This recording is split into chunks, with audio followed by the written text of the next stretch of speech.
How you woofing doing? It's Jake the Dog here. In today's video, I'm gonna be going over the patch notes for update 1.0.5. I'm gonna start doing this every time an update comes around because as much negativity I got, people came to me saying that they really enjoyed how I portray things, so I thought, why not? So anyways, let's head straight into this. So this has already been released. Greetings, adventurers. This week's update introduces more general changes and bug fixes.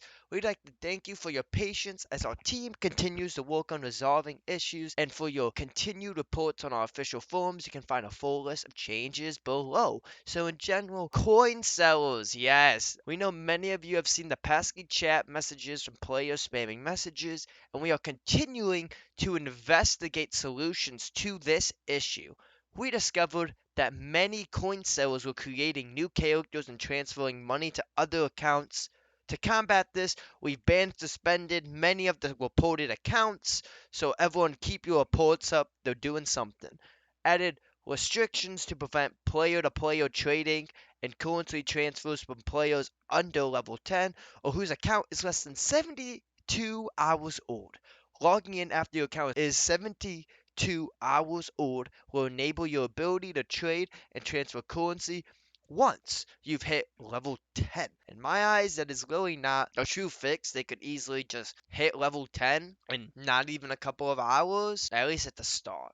Redistributing coin value from some early quests to later in the main story quest line, keeping the total amount of coin earned the same, just delivered in quests slightly later. So I think this just gives you less coins at the start of the game, so the people who are just selling coins, etc., don't gain as much through simply questing. Trading post usage will be restricted until new characters accepted the introduction to trading post quests in their first settlement. I didn't even know you could use the trading post as soon as possible, but now you have to do the quest introduction to it. We will monitor the impact that this has on bots and health of the game and continue to adjust as necessary. I'm glad they are combating this, but I think there was more than this they gotta do, but it's a start.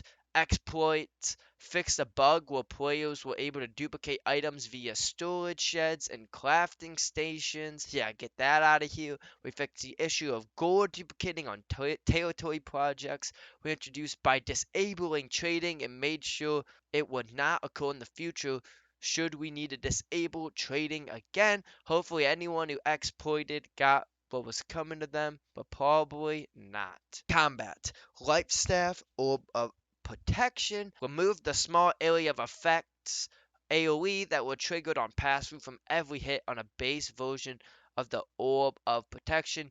AoE no longer triggers on pass-through from the Aegis upgrade. It'll only trigger on impact against an enemy/object now. Next, they reduce the attribute respec coin cost by 60% and reduce the weapon mastery respec Azoth cost by 75%.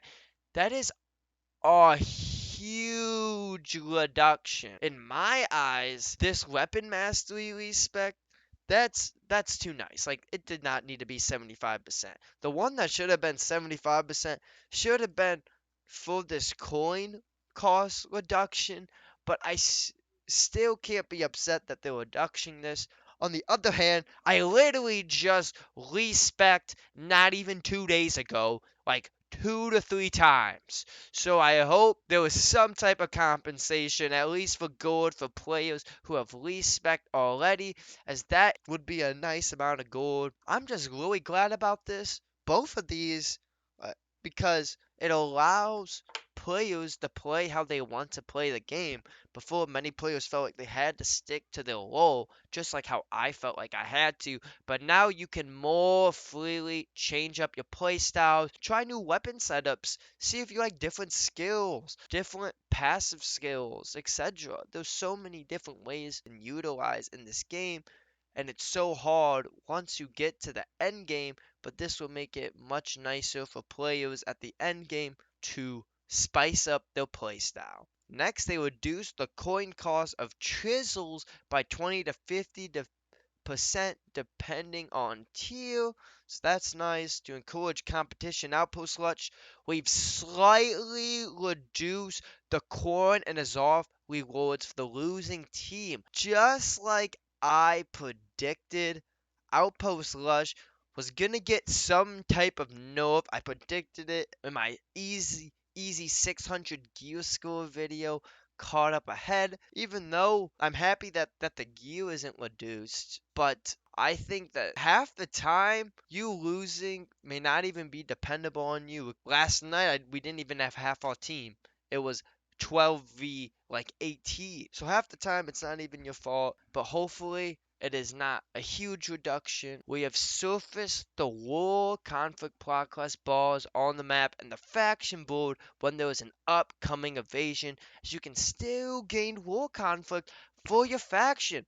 That is really good to know. I thought that whenever there was an upcoming invasion, you just couldn't do any war quests. All that was shut down. And apparently it was just a bug. Identical weapon equipping. Players can no longer equip the same weapon type in both weapon slots. We want each weapon slot to have a different weapon type to open up combat diversity. This change also addresses issues which players could occur when swapping between weapons of the same type. So in this last statement, what they're talking about is you could just switch back and forth like between life staff, or fire staff and life staff, weapons of the same type, and you can speed up your attack animation and chain it. It's kind of overpowered. Also, I really like this that they're making players choose two different weapon types. So no one can be full one type. You have to change up your playstyle now. And it's the perfect time for that with the reduce attribute and weapon mastery respec. Group scaling passives fix issues which could cause passive effects that scale down the number of nearby foes, such as blood loss against our odds and outnumbered to apply incorrectly. Yeah, so there was some exploits where you could just keep these passive effects on forever and people were using them to just win easily and outpost Lush, so I'm glad they're taken out. And hopefully those people were dealt with. Spell strike consistency. Fix issues which cause several magic spells such as Ice Storm and Gravity Well to not hit consistently. So it seems like you're not supposed to do area of damage as the amount of time you're in. It's supposed to just be one strike on you. Resilient item perk. Fish an issue that causes perk to reduce all damage instead of just damage from critical hits. So, this was reducing tons of damages. It was reducing all types of damages, but it was supposed to just be for critical hitting. And PvP flagging. Fix an issue that allowed PvP and PvA players to heal each other. So you heal that even if you're in a PvE area. If you're flagged for PvP, you cannot help your PvE comrades on the same faction. Outpost Lush. Fix an issue that was allowing players to get out of the starting four before the match start. Yeah, that was an exploit. I was going to make a video on it, but I didn't want more people using it, so yeah. We now prevent multiple players from interacting with the auto and outpost rush. This will prevent players from getting multiple summon tokens per 500 Azov. So that looks like if everyone's putting in Azov at the same time and you hit 500, everyone who was doing it would get a summoning coin, whereas it should just be the last person to put in Azov to get the coin. Fix an issue that sometimes causes the nameplates of summon allies to appear hostile. That's nice. Fix an issue that was causing Battle Bled, the food buff and outpost rush, to be twice as affected as intended. So that's probably a nice exploit that helped people just do more damage and win easily in this mode. Updated the tooltip for Battle Bled and Monster Slayer Stew to properly describes the buffs they provide, so I guess they weren't fully describing what they'd fix an issue that could cause players to become stuck in a teleport loop if they teleported out of Outpost Rush while using Unstuck. Okay, yeah, that would have not been fun, as I know I'd unstuck in Outpost Rush runs. With these fixes and these passive exploits being taken away, I actually don't mind the losing team being decreased because now it'll actually make everyone want to try to win. General bug fixes. Fix an issue that prevented players from joining Outpost Rush because they had a pending group invite. That's annoying. Repair kits should no longer require coin to use because, yeah, you went out of your way to craft a repair kit and maybe even use coins to craft the repair kit. Fix an issue that sometimes causes players to use a wrong consumable when using consumables from the inventory screen. That is eye-opening. There's so many times where I've eaten the wrong item and I thought that it was me misclicking. Apparently, could have been the game or it could have been me. All I know is I'm not fully responsible now. Fix various issues of invasion status showing before the invasion was declared. Yeah, that would give it away. Updated missing English text for on login pop-up explaining house tax compensation.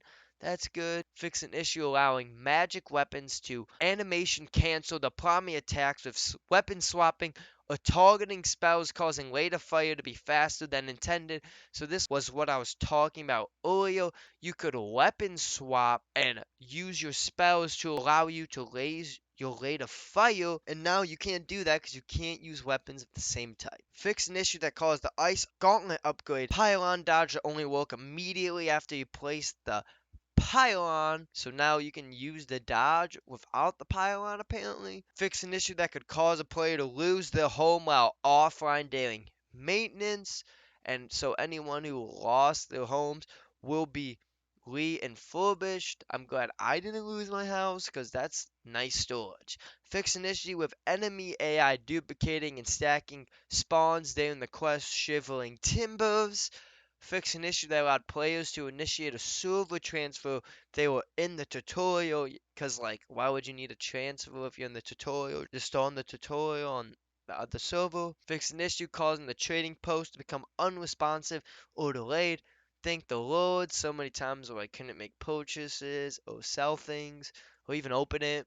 Improve server performance when a large number of players congregate in settlements. This is much needed for my server. Everfall winds are always overpopulated and it causes my FPS to drop like crazy. So let's hope the performance is a lot better. Fix an issue that caused territory influence to not be properly recognized when lots of players turned in PvP missions simultaneously. So before, if you were a giant Zerg and you all turned in PvP quests at the same time, apparently they all weren't registering because of how many were being put in at the same time. Now that shouldn't be an issue. Fix an issue that caused players' titles to show uninitialized. Fix an issue where players could become stuck while fishing with lag. Fix the UI notifications for landing in a hotspot while fishing. Fix a localization issue where bonus crafting percentages for tools were displayed as 0% for non-English languages. Fix the time in Europe to properly account for the change from CEST to CET. And fixed an issue preventing Gear School to increase past 589 from drop awards. I'm not that far, so good thing that was not an issue for me. Speculative fixes. Speculative? The fixes listed below are tentative fixes and mitigations. Our goal is to get these changes out and see if issues persist so we can continue to work on them and address in a future update if necessary. Implemented a change to help us dig into the timed out while waiting for server to describe word issue and added a fix to reduce occurrences of this issue while we continue to investigate. Hope you guys enjoyed listening to all the wonderful patch 1.05 notes with me. If you enjoyed, make sure to slap that like button, subscribe, and put on post notifications so you can always stay tuned. And let me know in the comments down below what you'd like to see from me in New World, whether that is guides, tips, or just more gameplay. Anyways, leaving it at that, I hope that all you wonderful people have a good woofing day. Bye-bye. Bacon pancakes, making bacon pancakes. Take some bacon and I'll put it in a pancake. Bacon pancakes, that's what it's gonna make. Bacon pancakes.